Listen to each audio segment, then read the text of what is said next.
very warm welcome.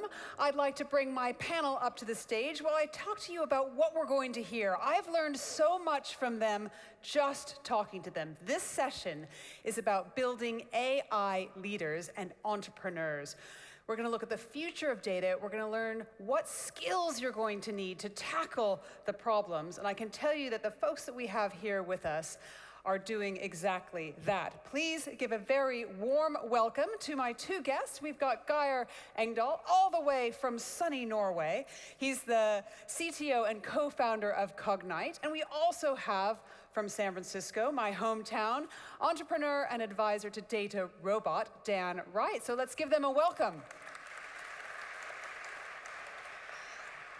So, I want you to first tell us a little about your journey, how you got here. What are the skills that you've learned along the way that have made it possible for you to start, advise, sell some incredible companies? Geir.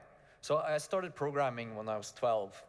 And that's always been a skill that's made me productive in a lot of different environments. I studied math in university, applied math, because I was always about thinking about the problems that I can solve using math. It's a great tool, math, because in the future, the pace of innovation and change is only going to get higher. And then it's nice to have something that doesn't get outdated. And math you can kind of trust, right? It stays. It's a very sound foundation. But I was studying applied mathematics in the context of solving equations for atmospheric flow.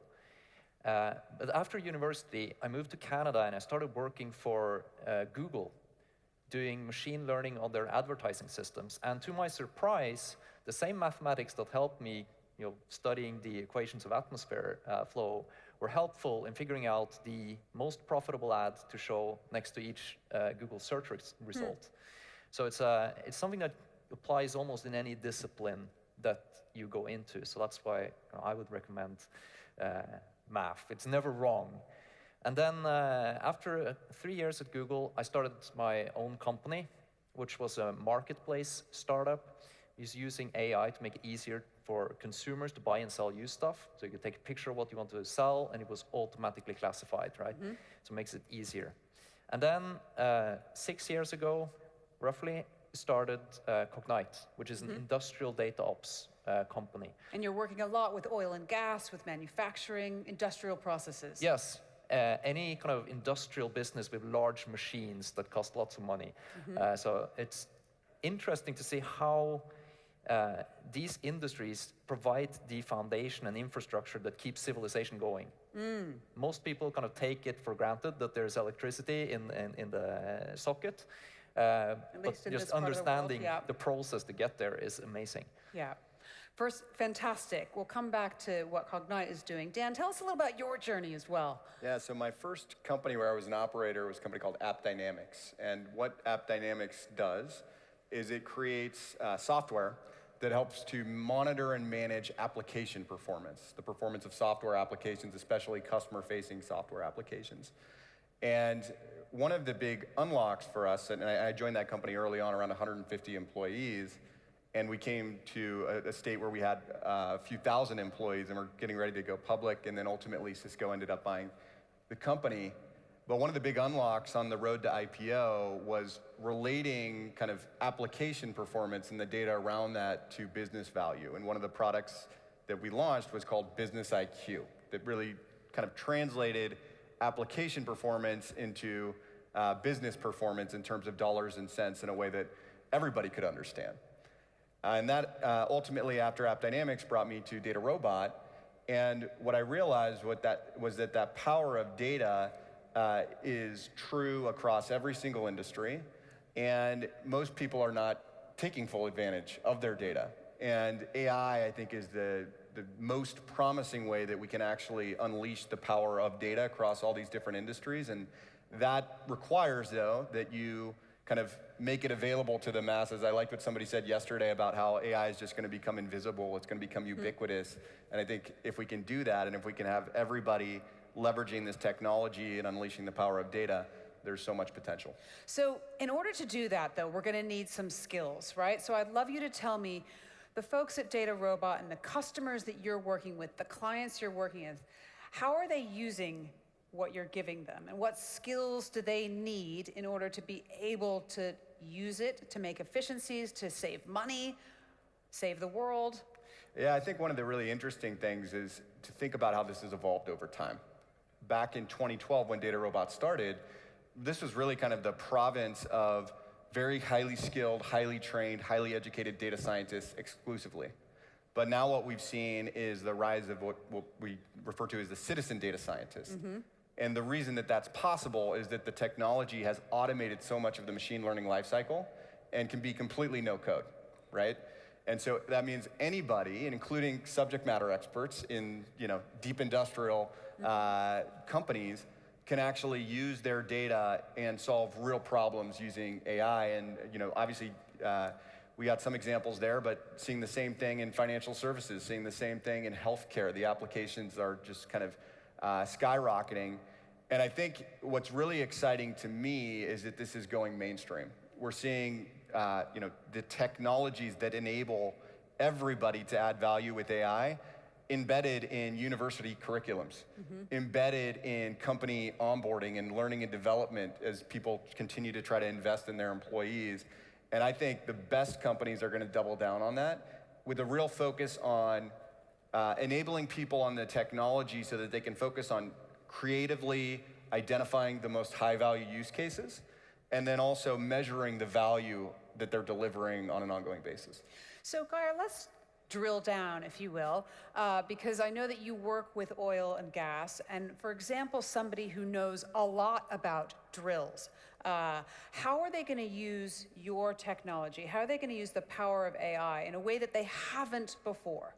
Yeah, so it takes, as Dan was saying, I think it takes deep domain expertise to know what the really useful and valuable use cases are and what data is actually important to predict the valuable outcomes in that domain. And I think you can train a subject matter expert, like process somebody who engineer, knows about drills or a process engineer. Exactly, to be productive with the tools that Cognite and Data Robot and others are making, so that they can be productive and implement AI in their business. It's incredibly hard to go the other way around. So training a data scientist to understand, drilling as a discipline, incredibly hard. And they might not they're want not to. motivated either. Exactly. So just tell me how it works. Just paint the picture for me. So I'm in a refinery. And what's this subject matter expert? What's this expert in the systems of how the refinery works? How are they working differently? Well, let me take you to the North Sea and out on an oil production platform there. It's basically a giant separator. It separates the oil and the gas and the water and the sand and whatnot that's coming out of the wells into pure streams that can be exported to land, or for the water, pure water that you can release into the ocean. And that has to be super pure because you can't release water that has oil in it. So one use case that a process engineer out there would be aware of, it's very important to have the purity of that water. You can have only a few parts per million of oil in that water. Now, this facility is huge. It has somewhere between 10 and 100,000 different sensors. So that expertise is needed to understand which values are important to predict the quality of the water that's produced. And one of the use cases that they implemented using AI is looking at all those sensors and the kind of manual periodic water quality samples that they were making to predict in real time the quality of that water that's released. And they understand, like the domain expert who's out there, understand how they work. So they understand that if you're only predicting, oh, it's going to be good or it's going to be bad, then the operator has no way of acting on that. So the model needs to be able to explain, now we think you're producing more oil in the water than you should be because, and these are the factors So, maybe you should tune down that particular well that's a bit problematic a bit, or you should run kind of these centrifuges on a bit different level.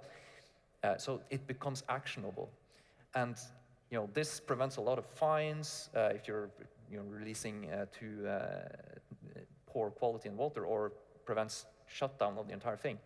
And that's just one of many use cases that's saving millions of dollars. Interesting. Dan, do you want to add to that? And I'd like to know how it's possible to scale some of the way that we're already seeing AI be applied. So how do you train more people to be able to use the skills that are necessary? Yeah, I think it's really about mass education and enablement. And one thing that I've seen, I'll just take one of the largest banks in the world, for example. They're doing mass education and enablement of their entire company now. As I mentioned, embedding this in your learning and development, embedding this in your ongoing training of your employees. And the benefit of that is you get the expertise and the insights from SMEs across different lines of business. And then what you start to see is connections. How can we use data in one line of business to benefit another? I'll give you an example. A large bank might have a consumer line of business, and they work with customers that are using credit cards, and they have their bank accounts, and they're getting all sorts of data, everything from what is that person buying to where are they traveling to what are the ages of their kids, and are they going to college, et cetera. And you can use that to inform, for example, wealth management. What are the recommendations that I'm giving my clients? And now, if you can actually enable all these people, they start talking, right?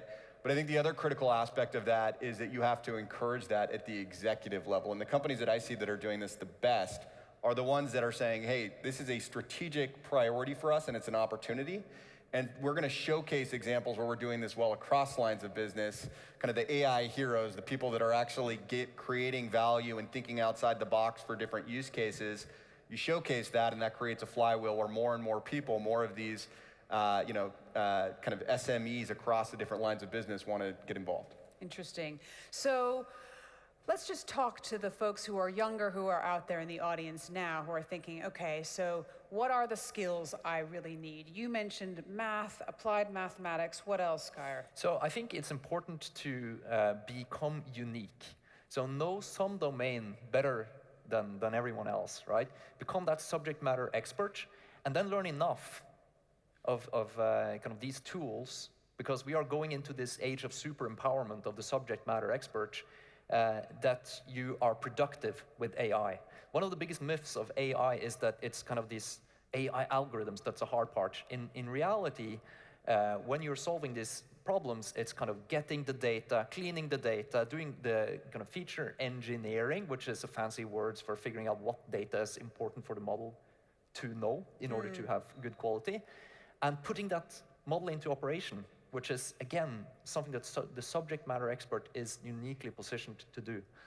But I have a love for mathematics. I have a love for problem solving. A lot of problem solving is the skill of being able to solve problems that you haven't learned how to solve, right?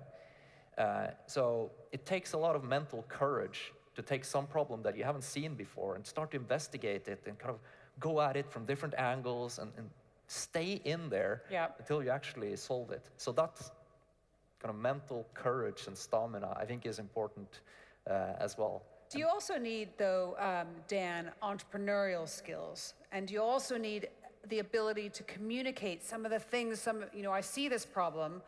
You have to be able to communicate that too, right? Yeah, absolutely. I mean, I think ultimately the people who are going to benefit from this the most, the people who are going to make the most impact, are people who are entrepreneurial, who see this as an opportunity, and they're thinking of what are the different use cases that can really move the needle, right? And I think, you can use that as a basis for entire companies. You can use that as a basis to transform existing companies across a wide variety of industries. But I also think the communication skills are really, really important, right? It's one thing to get a lot of valuable insights to understand both the technology and the subject matter itself.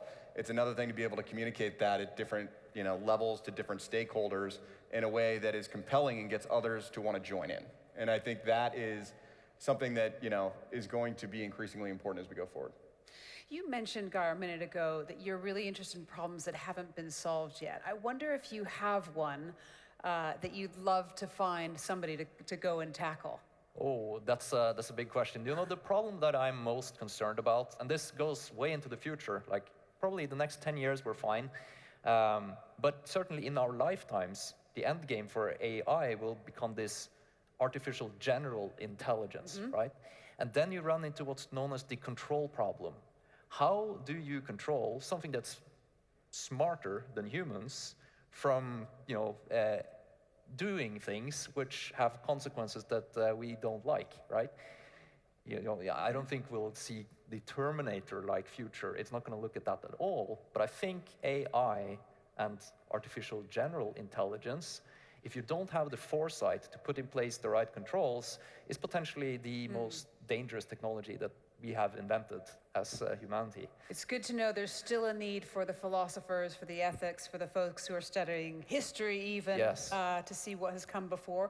What about you, Dan? What do you think is a big problem that you'd like to see people working on, potentially even here? Yeah, just to build on what was just said, I think that the problem of responsible AI, trusted AI, is a big, big area to focus.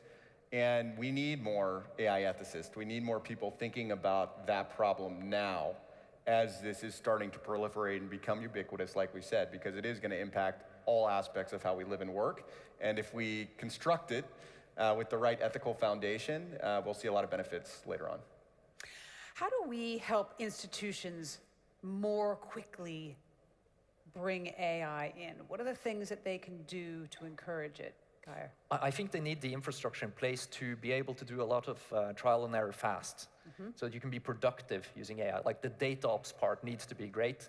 You need to have data available when you need it, like oxygen in the air, almost. And then you can try a lot of things, and some things will stick. And then you become very productive as a subject matter expert. What do you think? Yeah, I think exactly to the point, really thinking through the data architecture, because you have to have the data available to get value from it. And then thinking through, all layers of that stack, the data layer, the intelligence layer, and then how am I ultimately going to consume this intelligence, right? Because ultimately, if the intelligence isn't used in decision making, then it's not really adding value, right? So I think that is a huge part of it. And then, as I was saying earlier, celebrating wins. I think that is very, very powerful when people see, oh, wow, there's a use case that... Give me an example of when you've seen that done. Take a horizontal use case, right? Customer churn, right? If you're able to move that number, how fast, for any real business, it's a volume business, how many customers am I churning in a given period of time? That can have impacts in the tens or even hundreds of millions of dollars, right? And so that's what's so powerful with AI. You can take a single use case, it can have a massive impact on the business, you showcase that, and then it opens people's minds to the art of the possible, and they want to find the next use case that's going to change the company. You've got an example from the oil and gas industry of how a company is saving, through efficiency, is saving real money and giving more gas, don't you? Yes, so there's a mid-sized European operator recently scaled their AI-based solution to 8,000 wells and was able to increase production by a few percent on a huge base, which is very important in Europe right now. Energy is a matter of life and death. So if you can, with existing hardware and infrastructure, increase production by a few percent, lower deferments or production loss, then it's massive.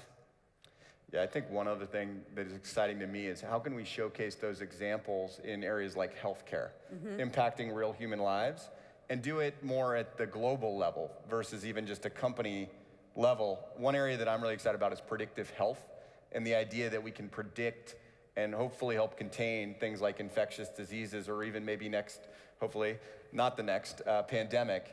And those types of areas are things where I think the entire world will see the impact of AI and they will want to do more. I would like to give my own personal massive thanks to Dan, to Geir for being with us here at the Global AI Summit. And let's give them a huge round of applause, ladies and gentlemen.